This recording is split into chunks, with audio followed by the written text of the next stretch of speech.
World War One medals will soon be returned to the family of their rightful owner, thanks to the efforts of a Western Sydney tradie. Jason Edwards found the medals belonging to Harry Willimot Watson while pulling apart an old mechanical shop in Kingswood. With only a name, he turned to Facebook and was connected with Harry's English relatives.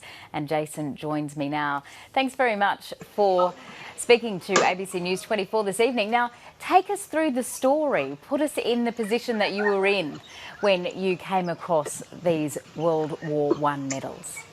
Well, we were stripping out an old mechanics unit for Stanton Taylor in Penrith through local real estate, and we pulled the old kitchen cupboards out, and they were actually hidden in behind the wall, behind the cupboard. And I thought it was a bit strange place for them to be, considering how hard it is to sort of, be able to get medals, like from a war, obviously. But yeah, it was strange for them just to be left there, I thought. So I just put them on Facebook and hope for the best. And can you describe them to us? How many were there? And clearly they were in good condition. You could identify who they belonged to. Yeah, well, in the background, in a photo frame, there was his name, Harry, with the 4 or 5 medals, I can't quite remember. And I took them down to the Penrith RSL sub-branch, and apparently 2 of the medals are very hard to get, so they were sort of a bit surprised. But with the name and the dates, it sort of helped a lot of people, especially on Ancestry.com in England. Of course, because this might not be as straightforward as perhaps when you first saw the medals you might have thought. He did serve overseas. Yeah, it's really bizarre. I thought they were Australian medals, and then I sort of had another good look, and I saw they were from the UK Navy, and apparently I found out all this about this guy that I'm not even related to. He transferred from the English Navy to the Australian Navy, and that's how he got here, and passed away in Sydney. And so you turned to social media and you put the call out on Facebook for help in identifying his relatives. Tell us, do you know how many times your post was looked at or shared? And just take us through the kinds of comments and inquiries that you had to your post. It was really, really crazy. I got heaps of friend requests, and it got shared hundreds of times.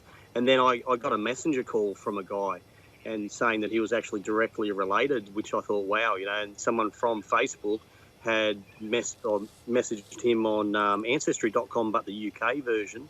And then it just snowballed from there, and people found his death certificate and stuff like that in the papers in London. So it was just amazing, the power of Facebook and online, the net. How long did it take?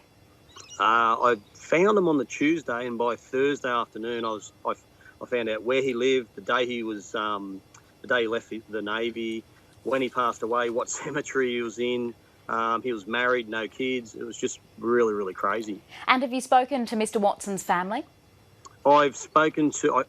I'm pretty sure it's because he died in 1950, I think it was. It's one of his direct relatives. He actually called me, and then I emailed him my email address and stuff like that, and where he can pick up the medals. But I actually spoke to him online, so it was sort of a really bizarre thing, speaking to someone that was directly related. It must feel pretty good to know that you're behind the reuniting of this man's war medals and to go back to his family. I think it's awesome. I think a lot of people forget sort of how good a life we've got here, and it's guys like this that did sacrifice themselves in wars gone by that we do forget, that give us our living standards. And just to know they're going back to his family is awesome. Well, Jason Edwards, it's a terrific story. Congratulations, and thank you again for speaking to us. No worries. Time for a beer. Happy Australia Day, everybody.